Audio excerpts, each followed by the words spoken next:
Existen diversos sistemas jurídicos que son los que rigen a un país. Nos centraremos en un sistema jurídico de un derecho religioso, el derecho musulmán, hablando desde sus fuentes.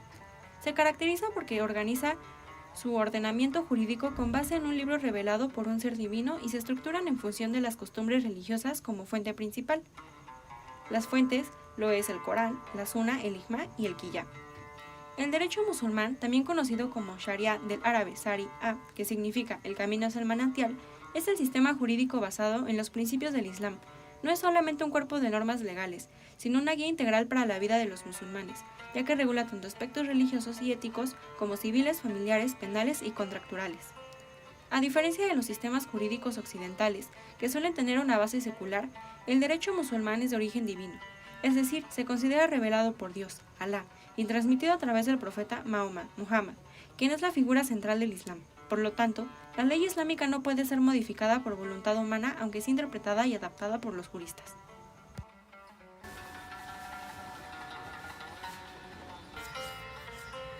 El Corán, el fundamento del derecho musulmán, como el de toda civilización islámica, se encuentra en el Corán, el libro sagrado del Islam, considerado por los musulmanes como la palabra relevada de Dios. El Corán contiene la guía suprema para la vida del creyente, no solo en términos espirituales, sino también en el ámbito jurídico, social y político. Fue revelado al profeta Muhammad a lo largo de 23 años y su contenido está compuesto por 114 suras, que serían los capítulos, y más de 6.000 aleyas, que serían versículos, de las cuales solo una fracción contiene disposiciones jurídicas propiamente dichas.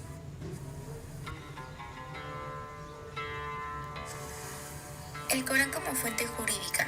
En el ámbito del derecho islámico, el Corán es la fuente primaria e indiscutible de toda normatividad. Toda regla jurídica válida debe encontrar respaldo directo o indirecto en sus enseñanzas.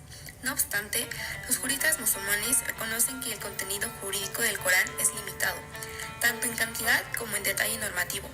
Esto se debe a que el Corán fue revelado con una finalidad más amplia, la orientación ética y espiritual de la humanidad.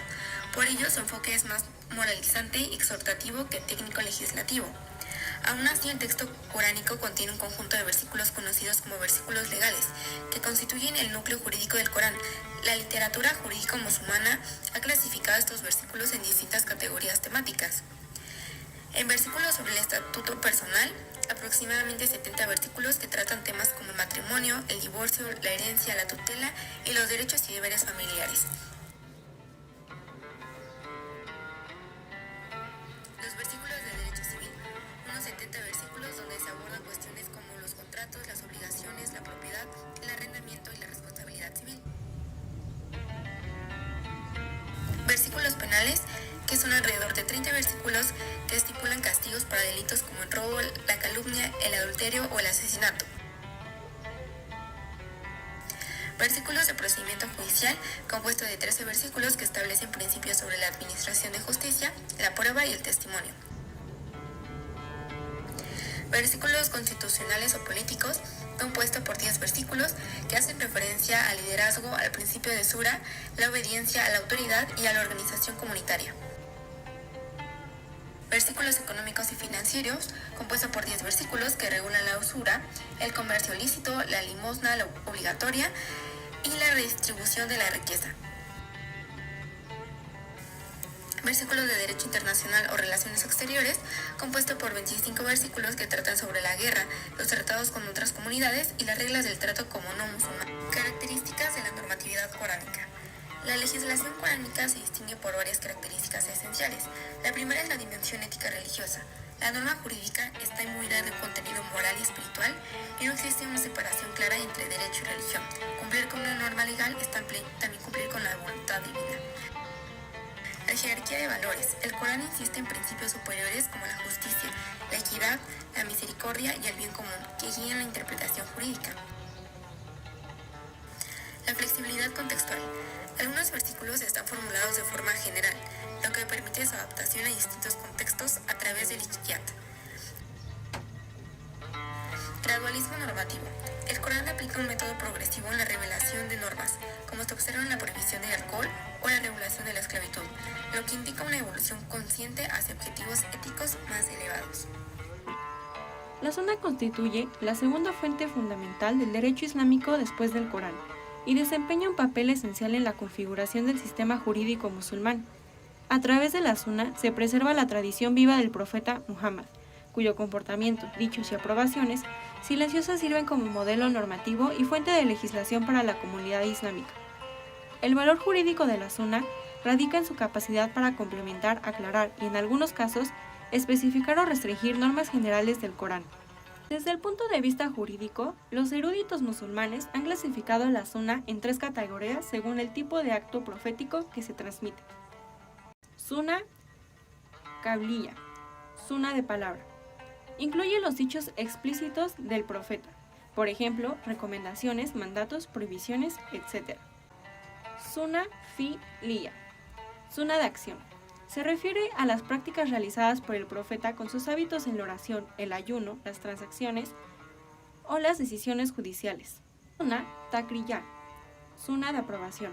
Comprende aquellas acciones realizadas por sus compañeros que el profeta conoció y no rechazó, lo que se interpreta como una aprobación tácita. A menudo, los versículos coránicos son generales o abstractos, por lo que la Sunna los aclara o detalla. Por ejemplo, el Corán ordena orar, pero es la Sunna la que prescribe los horarios, movimientos y recitaciones específicas de la oración. Complementación de normas. La Sunna puede legislar en áreas no reguladas explícitamente por el Corán. Por ejemplo, las reglas detalladas sobre el comercio, la herencia o el matrimonio poligámico se complementan con prácticas establecidas por el profeta. Restricción o especificación. A veces, la Sunna delimita el alcance de una norma coránica. Un ejemplo clásico es la pena por robo. El Corán ordena cortar la mano del ladrón, pero la Sunna establece condiciones específicas para su aplicación. Valor mínimo robado, propiedad protegida, ausencia de necesidad, etc. Creación de normas autónomas.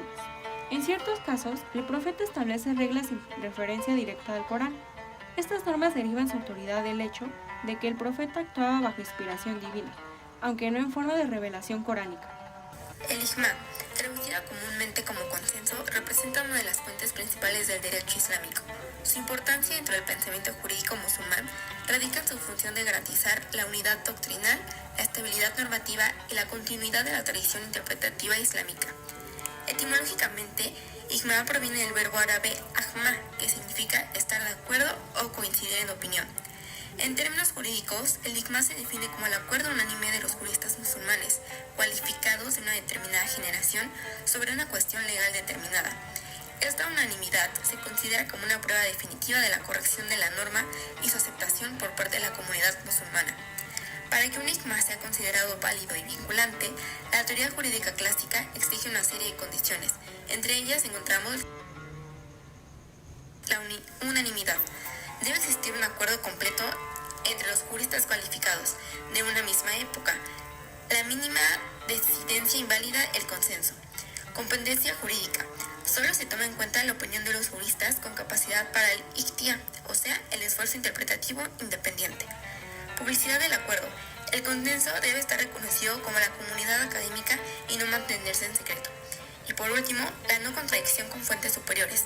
El ijma no puede contradecir disposiciones explícitas del Corán o la Sunna auténtica. Aunque el ijma ha sido históricamente una fuente central de legitimación en el derecho musulmán, su aplicación ha sido objeto de crítica y debate, especialmente en la época moderna. Uno de los principales desafíos es la dificultad práctica de verificar la existencia de un consenso real, dado que las comunicaciones eran limitadas y la diversidad regional de opiniones era muy amplia. Algunos reformistas modernos han argumentado que el ijma debe entenderse de forma más flexible, no como unanimidad absoluta, sino como un amplio consenso entre autoridades representativas de la comunidad. En contextos actuales, algunos pensadores musulmanes proponen mecanismos institucionales como los consejos de fatwas y academias de jurisprudencia para alcanzar formas modernas del ijma que respondan a los desafíos del mundo globalizado, la bioética, el derecho internacional y los derechos humanos. El qiyas puede traducirse como analogía jurídica. Constituye una de las fuentes secundarias del derecho islámico clásico y ha sido un instrumento clave en la labor de la interpretación y expansión del fiqh, jurisprudencia islámica. El razonamiento analógico islámico se estructura sobre 4 elementos fundamentales. Al-as, el caso original, el caso base cuya regla jurídica está claramente establecida en el Corán, la Sunna o por consenso. Al-hum, la norma legal, es el juicio o regla que aplica el caso original. Al-far, el caso nuevo, es el caso inédito que requiere una solución jurídica. Al-ilá es el motivo legal o razón objetiva que justifica la norma y se encuentra en ambos casos. Los juristas han desarrollado varias formas de quiyas según la relación entre los casos y la fuerza de la analogía. Quiyas gali, existe una similitud evidente entre el caso nuevo y el original. Quiyas safi, similitud menos evidente. Quiyas manawi, se basa en el espíritu de la norma. Quiyas ala, caso nuevo, implica una razón más fuerte para aplicar la norma en el caso original. Como vimos, el derecho musulmán, que es regido por la religión proveniente del Islam, surge en distintas fuentes para su buen funcionamiento, buscando un ordenamiento jurídico y religioso.